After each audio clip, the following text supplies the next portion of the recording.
melupakan. Apalagi dalam pelayanan. Contohnya kita ini WR di sini. Tiba-tiba datang orang yang musuhi kita atau yang mengkhianati kita. Jadi dulu di situ. Ini yang kita lihat ini. Betul atau tidak? Betul atau tidak? Sekalipun sudah saling maaf atau sudah berdamai. Ada rasa sakit yang sudah mengkhianati kita. Berat saudara. Bapak Ibu, hal inilah yang dilakukan oleh Yudas, salah satu murid Tuhan Yesus. Kalau kita lihat, apalagi yang kurang daripada Yudas ini? Ada yang tahu apa pekerjaan Yudas? Penjala ikan. Itu Simon, Petrus, Andreas, Yohanes, dan Yakobus. Ada yang tahu? Ketika dia menjadi penjala manusia atau mengikut Tuhan Yesus, dia sebagai apa? Benda? Apa? Bendahara atau pemungut cukai? Kakek? Bendahara atau pemungut cukai? Saya pemungut cukai. Yang baca Alkitab Matius pasti tahu ini. Kalau pemungut cukai itu adalah yang menulis kitab ini, Matius. Jadi dia sebagai bendahara. Jadi Yudas ini diberikan suatu kesempatan yang baik, tanggung jawab yang besar, yaitu sebagai bendahara untuk mengatur keuangan pelayanan Tuhan Yesus dan bersama teman-teman yang lainnya. Yudas sudah berapa tahun berjalan bersama dengan Tuhan Yesus. Dia mengalami mujizat, dia melihat kuasa Tuhan, dia melihat pengajaran-pengajaran Tuhan. Namun apa yang terjadi? Yudas secara diam-diam mencari kesempatan yang baik untuk menyerahkan Yesus.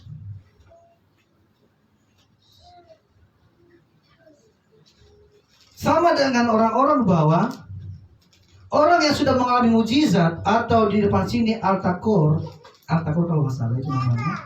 Banyak orang yang datang, didoakan, menangis, bahkan sampai jatuh tergeletak. Kita bilang itu rohani, belum tentu.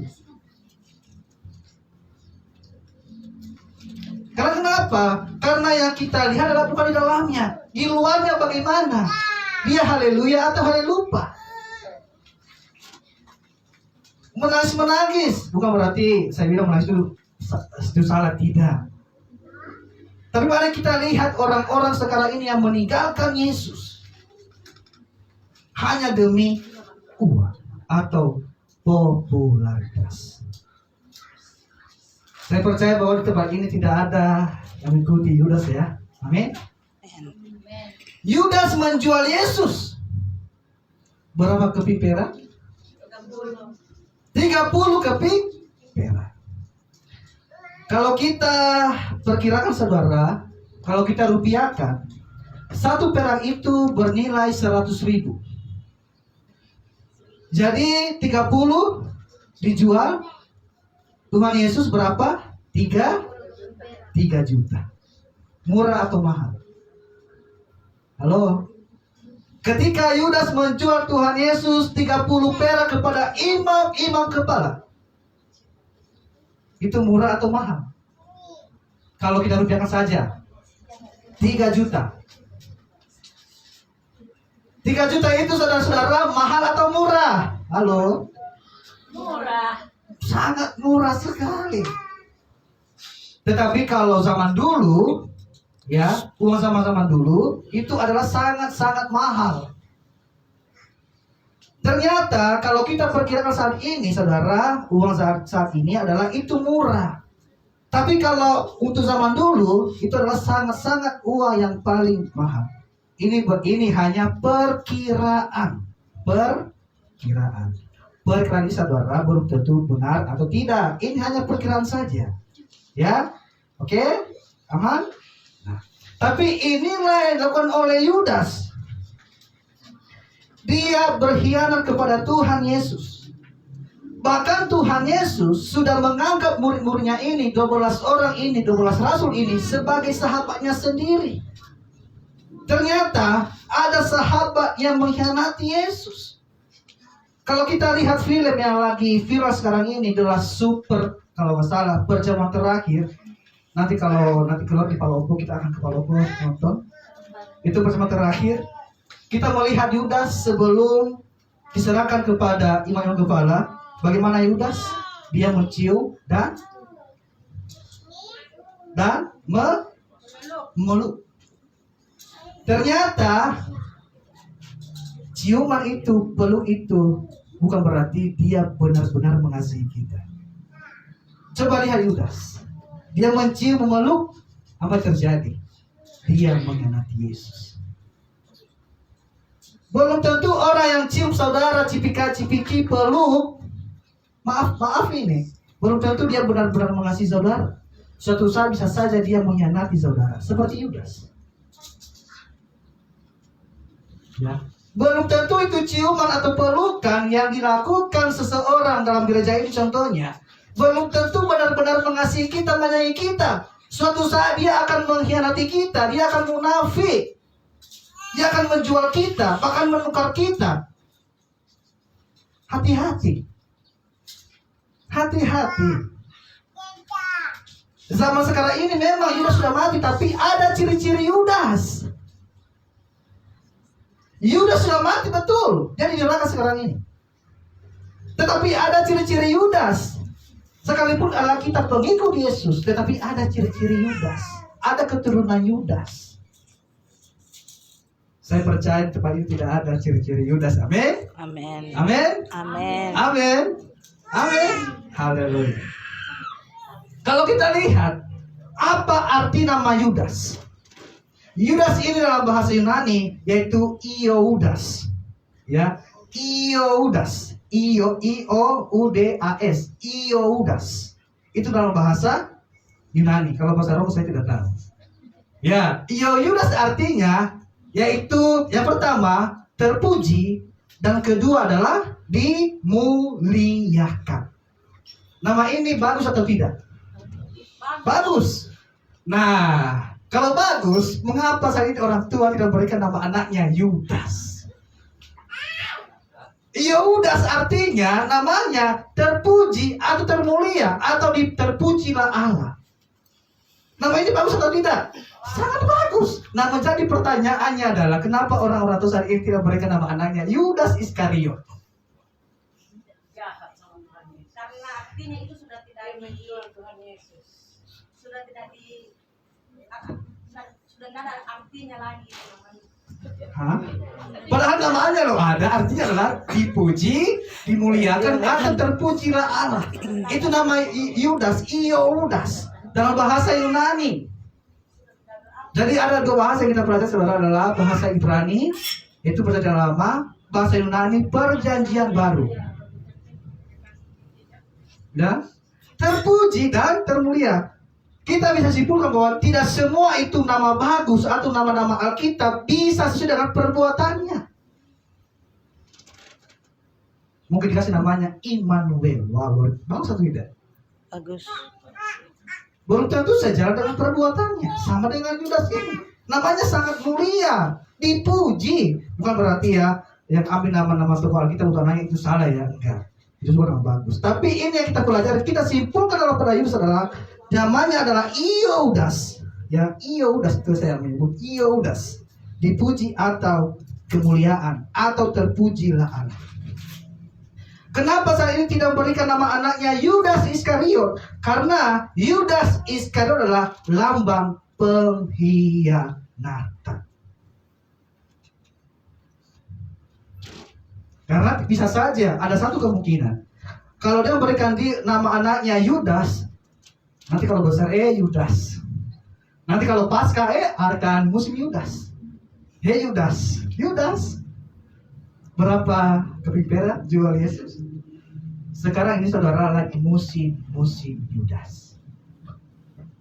Kalau kita lihat di internet, sekarang itu banyak sekarang artis yang menjual Tuhan Yesus. Hanya apa? Karena uang, tahta, dan cinta, dan popularitas, dan followers. Makanya mereka menjual Tuhan Yesus. Dibilang ini adalah orang-orang yang terkenal, saudara, orang yang kaya. Tetapi kenapa mereka menjual Tuhan Yesus? Dan katanya lagi ketika dia pindah di agama tersebut, agama seberang, dia merasakan kedamaian. Dia merasa kedamaian. Perempuan-perempuan di tempat ini dan laki-laki, jangan jual Tuhan Yesus hanya karena cinta. Ya mungkin engkau senang pindah di agama tersebut nantinya, tetapi suatu saat engkau dihakimi. Ya.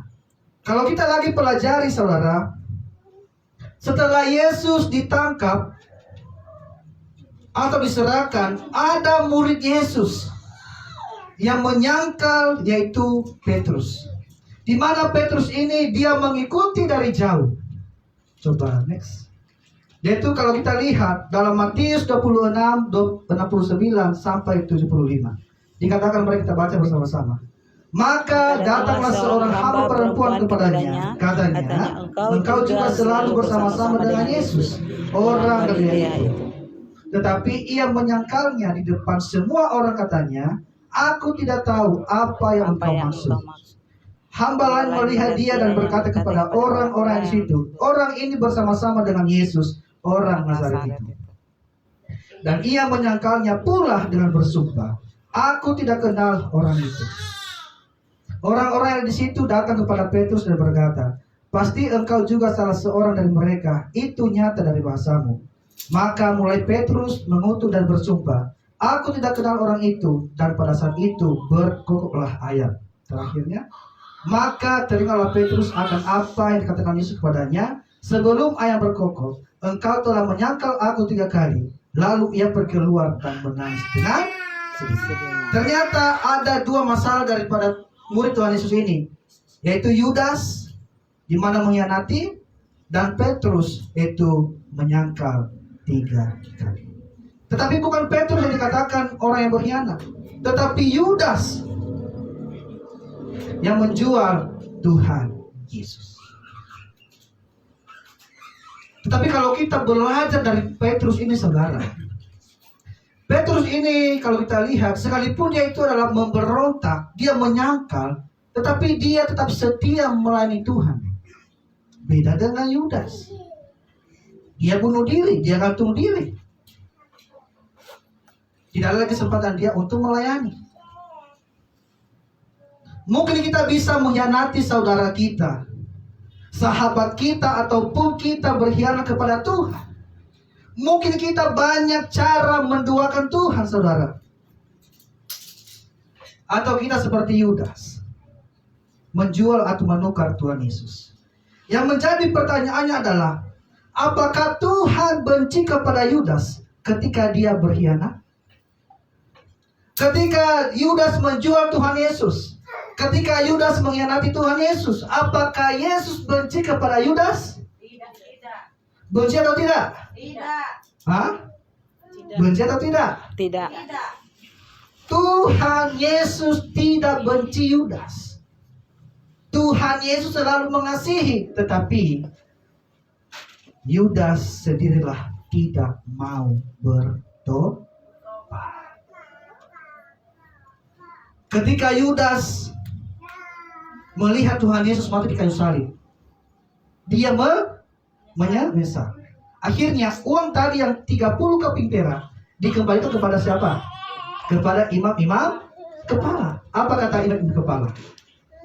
Itu bukan urusan kami lagi. Dan apa yang kalau Yudas dia gantung diri, akhirnya apa, perutnya terbelah.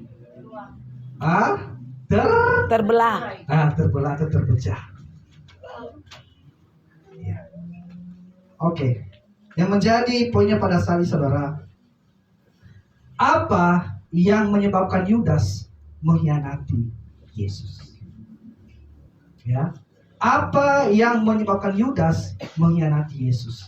Yang pertama kita baca bersama-sama 1, 2, 3. Oh. Ya, 1. Cara pandang Yudas yang salah tentang Yesus.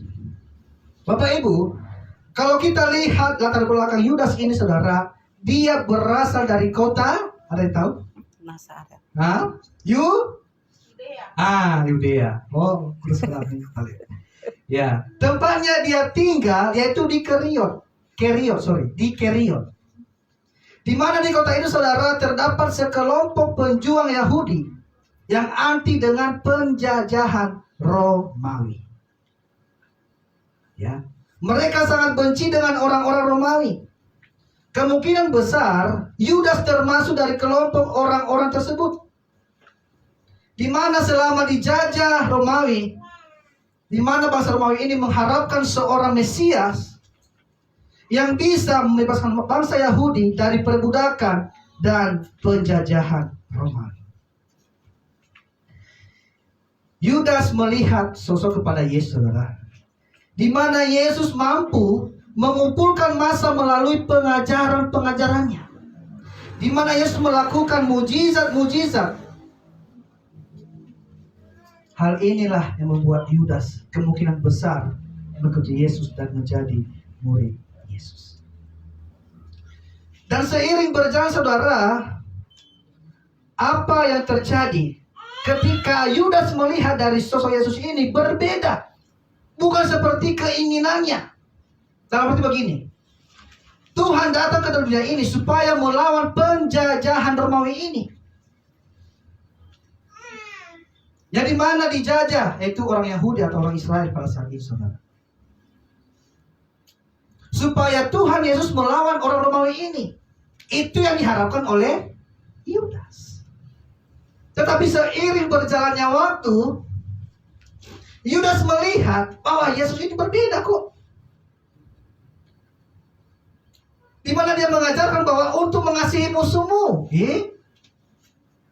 Masa kita mengasihi orang Romawi? Untuk mendoakan musuhmu. Tuhan, tidak bisa ini Tuhan. Tidak bisa ini. Masa kita doakan orang yang musuhi kita? Masa kita doakan orang yang musuhi kita? Itu dalam pikiran Yudas. Seharusnya kita lawan mereka Tuhan. Seharusnya kita berkelahi dengan mereka Tuhan. Bagaimana Tuhan mengajar kami supaya kami mengasihi mereka? Orang-orang Romawi ini. Ada enggak? Ketika Tuhan berbicara kepada kita lewat mimpi atau lewat baca Alkitab, ujian penyembahan dan doa, Tuhan katakan, contohnya, ilusi, kasihlah musuhmu itu sekalipun dia sudah jahat kepada engkau. Mungkin kita dalam berkata secara manusia, bagaimana Tuhan saya mengasihi dia? Seharusnya saya lawan dong Tuhan. Atau contohnya, Ibu Yohana, doakanlah musuhmu itu, supaya kamu tidak dihargai, dihormati. Aduh Tuhan, tidak bisa ini Tuhan, tidak bisa. Saya harus lawan dia, saya harus balas berarti ya. Itu contohnya. Ada nggak seperti Yudas ini? Atau contohnya Firda, Firda, kasihlah orang tuamu, kasihlah samamu manusia, seperti mereka sudah mengkhianati kamu. Tuhan, tidak bisa. Doakan mereka Firda supaya Tuhan jamah. Tidak bisa Tuhan. Kenapa? Sakitnya minta ampun. Iya kan? Kadang-kadang Tuhan berbicara kepada kita, ternyata masih ada ciri-ciri Yudas kepada kita. Tidak mudah untuk mengasihi musuh saudara. Tidak mudah untuk mendoakan musuh saudara. Tidak mudah. Ya, tetapi itulah yang dikatakan Yesus. Tapi Yudas mengatakan, oh sangat berbeda ini. Tuhan ini siapa kok kita diajari untuk mengasihi musuh, mendoakan musuh-musuh. Seharusnya Yesus akan mengadakan perlawanan dengan orang-orang Romawi. Tapi apa yang terjadi? Yesus tidak melakukan perlawanan sama sekali. Kalau kita melihat lagi saudara, cara pandang Yudas ini memandang Yesus sebagai manusia biasa saja. Dia tidak memandang Yesus sebagai Tuhan yang memiliki segala sesuatunya, yang mampu mengendalikan diri Yudas. Yudas hanya memandang Yesus secara jasmani saja. Supaya apa? Supaya bangsanya dibebaskan, dikembalikan pada masa kejayaan atau kerajaan Raja Daud. Dalam arti berperang. Tapi Yesus mengatakan, saya tidak melawan mereka. justru engkau mengasihi mereka. Mungkin hari ini suamimu, istrimu benci kepada engkau atau berkhianat kepada engkau. Tapi Tuhan katakan, kasihilah dia. Aduh Tuhan, tidak bisa. Tidak bisa. Sakit Tuhan. Kata-katanya itu loh Tuhan, sakit.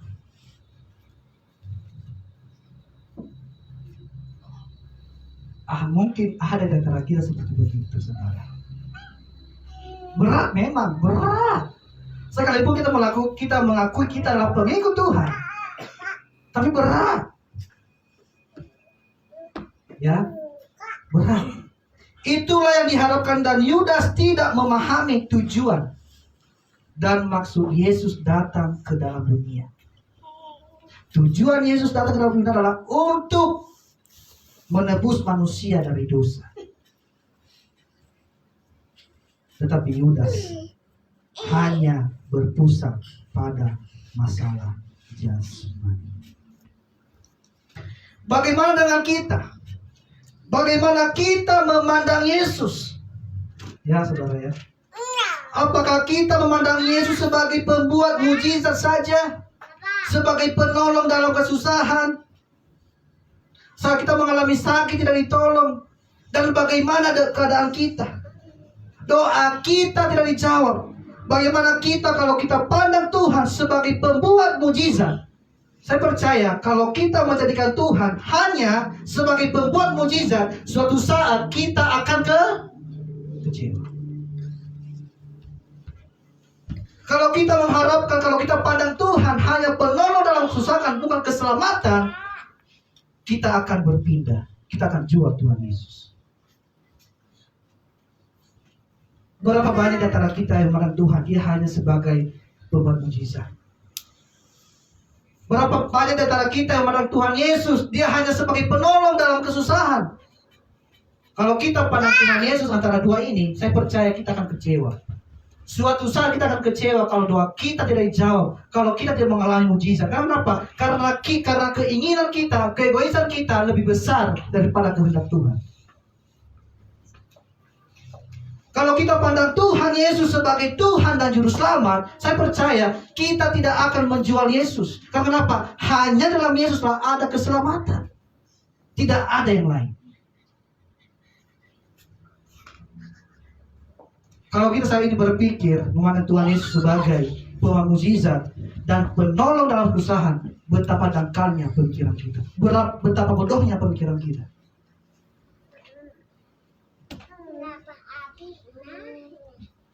Kalau sakit bisa ke rumah sakit, betul? Kalau ingin sembuh bisa ke rumah sakit. Sekalipun Tuhan bisa melakukan demikian. Tapi apakah kita hanya memandang Tuhan sebagai pemujizat saja?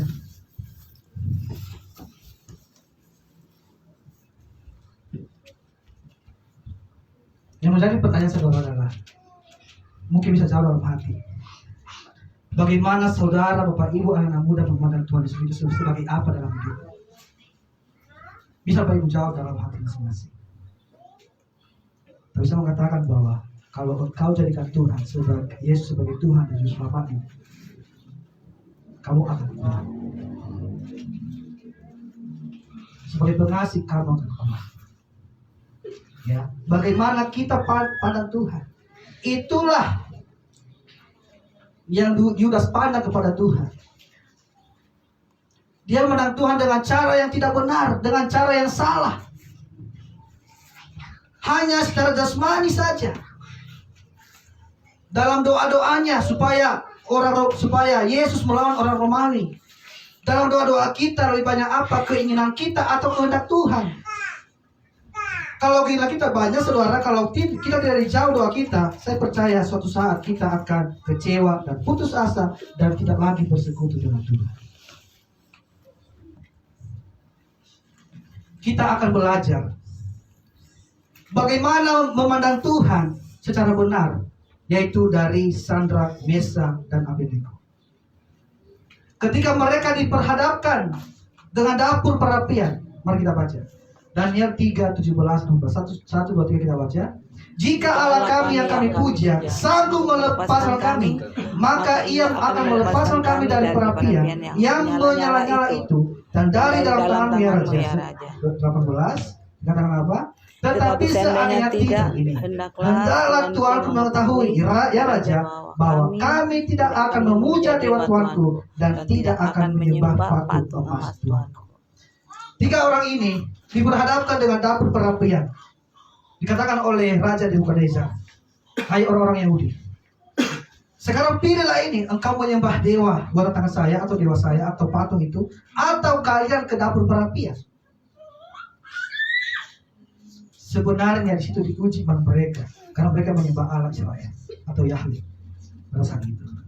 Tapi apa kata mereka? Tetapi seandainya tidak, adalah Tuanku mengetahui ya Raja, bahwa kami tidak akan memuja dewa Tuanku dan tidak akan menyembah patung emas Tuhan. Kenapa mereka berkata demikian? Karena mereka punya cara pandang yang benar kepada Tuhan Allah Israel atau Yahweh.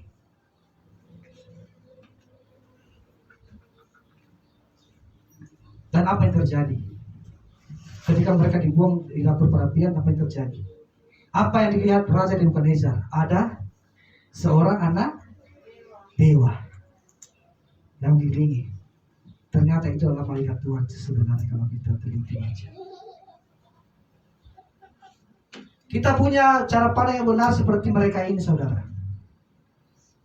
Ya, meskipun kita tidak disembuhkan atau pergumulan kita tidak dijawab, saya tetap percaya Tuhan memberikan yang terbaik bagi saya. Karena kenapa? Karena Tuhan yang memegang kendali segala sesuatu. Jangan kita memandang Tuhan, saudara, sekedar hanya membuat mujizat. Tapi pandanglah Tuhan dengan pengalamanmu akan Tuhan. Kalau Daud, dia memandang Tuhan sebagai gembala yang baik. Itu Daud. Kalau kita, ya mungkin bisa kita jawab dalam hati kita masing-masing. Kalau kita mengenal Tuhan, saudara, itu sangat penting. Yudas memandang Tuhan dengan cara yang tidak benar. Dia menganggap Tuhan itu sebagai rabi biasa. Bahkan Yudas sendiri saja menyebut sebagai rabi. Dia tidak pernah menyebut Tuhan Yesus. Murid-murid yang lain menyebut Tuhan Yesus, tapi Yudas hanya dia sajalah yang menyebut sebagai rabi, yaitu guru biasa. Jadi apa yang menyebabkan Yudas mengingati Yesus? Pertama adalah Yudas memiliki cara pandang yang salah dengan Tuhan. Yang kedua, mari kita baca bersama-sama. Yudas memiliki ketamakan. Apa ketamakan? Apa arti ketamakan? Hah? Makan. Apa? Makan. Oke, apa lagi? Ketamakan. Maksudnya apa?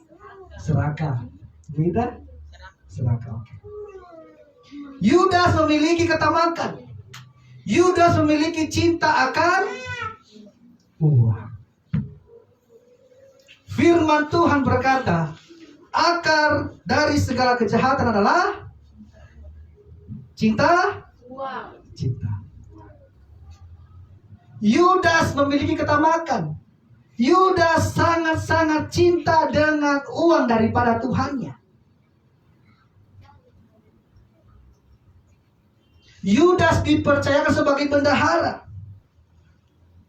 seorang yang harus dipercayakan, tetapi apa yang terjadi? Yudas menyia-nyiakan kepercayaan yang Tuhan berikan. Yang harusnya bendahara itu harus jujur. Tapi Yudas, ia sering mencuri uang kas. Daripada pelayanan. Bahkan Tuhan pernah tegur dia. Mari kita baca. Yohanes 12:3-8. 1, 2, 3. Maka Maria mengambil setengah kati minyak narwastu murni yang mahal harganya, lalu meminyaki kaki Yesus dan menyekanya dengan rambutnya, dan bau minyak semempat di seluruh rumah itu. Tetapi Yudas Iskariot, seorang yang dari murid-murid Yesus yang akan segera menyerahkan dia, berkata, apa katanya? Mengapa minyak narwastu ini tidak dijual 300 dinar dan uangnya diberikan kepada orang-orang miskin. Stop. Menurut saudara, ada nggak kepedulian Yudas kepada orang miskin di ayat ini? Ada? Ada? Tidak. Ada? Ada. Atau tidak? Ada. Ada? Ada. Ada? Ada. Oke, lanjut. Kit. Hal itu dikatakannya bukan karena ia memperhatikan nasib orang-orang miskin, melainkan apa? Karena ia adalah seorang pencuri yang sering mengambil. Ia sering mengambil uang yang disimpan dalam kas yang dipegangnya. Lanjut. Maka kata Yesus, biarkanlah dia melakukan hal ini mengingat hari penguburanku, di mana Yesus diurapi di Betania ini. Ini ayatnya. Yudas mengatakan, jual saja minyak ini Tuhan. Kita bagi-bagi kepada orang miskin. Tetapi Tuhan tahu sebenarnya apa pikiran Yudas. Bukan dia perhatikan orang miskin, saudara. Tetapi dia sering apa? Mencuri. Saya percaya di tempat ini mantan bendahara dan ibu bendahara tidak akan mencuri. Amin. Amin. Jujur. Amin. Amin. Mungkin saja bisa demikian pemikiran kita. Seperti Yudas ini. Perkataan kita seperti peduli, tapi hati kita sebenarnya tidak peduli. Ya kan? Di pikiran kita, menurut orang lain, luar biasa, bagus sekali. Itunya ya, sarannya ya. Bagus sekali kata-katanya. Sampai kita kaget, terharu, sampai kita tidak bisa lagi berkata-kata. Wah, luar biasa, hikmat apa ini, Nek? Tapi hatinya beda dengan pemikirannya. Yudas lihat, dia peduli. Seakan-akan kalau kita pandang secara manusia biasa ini, saudara, seakan-akan Yudas tidak peduli sama orang miskin. Tapi nyatanya beda dari kenyataan. Ya, nyatanya beda dari kenyataan. Ya. Yudas ini sering mencuri uang kas. Padahal Tuhan tegur dia loh sebenarnya. Yudas memiliki karakter yang buruk. Karena ketamakannya, kecintaannya hanya uang. Saudara-saudara, uang itu jahat atau tidak? Jahat. Tidak. Uang itu tidak jahat. Uang itu tidak jahat. Yang membuat jahat itu adalah kecintaan kita akan uang dan dikuasai oleh Kalau kita sudah cinta uang, itu akan menjadi tuan dan Tuhan kita. Ya, uang tidak jahat, tapi yang jahat itu adalah kecintaan kita akan uang. Kalau kita cinta akan uang, itu bisa menjadi tuan dan Tuhan kita. Dan kita dikuasai oleh uang tersebut, saudara. Sehingga kita bisa menjual Yesus. Yudas ketamakannya akan uang. Mungkin kita yang hadir pada hari ini, saudara, tidak cinta uang. Tetapi apa yang menjadi keinginan kita, prioritas kita, mungkin jabatan, mungkin gila hormat kita, followers kita, atau supaya banyak. Hal-hal inilah bisa membuat kita menjadi orang yang egois. Seperti Yudas. Kenapa di dalam rumah tangga banyak terjadi perselingkuhan? Karena keegoisan. Salah satunya. Yudas karena ketamakannya membuat dia menjadi orang yang egois. Dia hanya mementingkan dirinya sendiri. Kita pun demikian, saudara, sering kita berpusat pada diri kita ini yang akhirnya ketika Tuhan tidak menjawab doa kita, kita berkata, Tuhan, saya tidak mau lagi pelayanan. Tuhan, saya tidak mau lagi ke gereja. Tuhan, saya tidak lagi mau berdoa. Kenapa? Karena keinginan saya belum terpenuhi.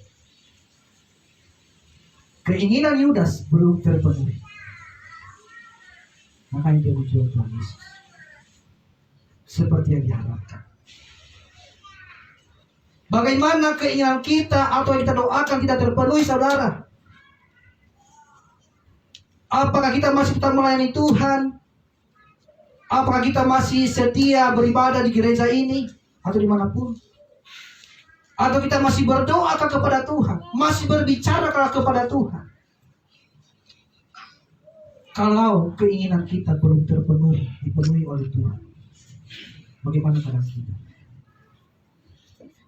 Jadi kita ini belajar dari Yudas. Dan kita ambil yang baiknya, yang tidak baiknya. Kita ambil saja yang baik, tapi saya rasa tidak ada yang baiknya. Mungkin ada yang baiknya, tapi di pasal berikutnya.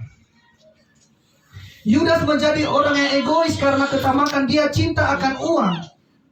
Yang seharusnya dia bisa mengendalikan uang itu, tetapi malah uang itulah yang menguasai diri dia. Jangan sampai uang yang menguasai kita, saudara.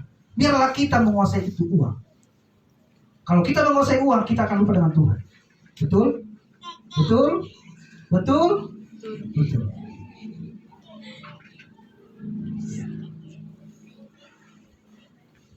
Uang tidak salah.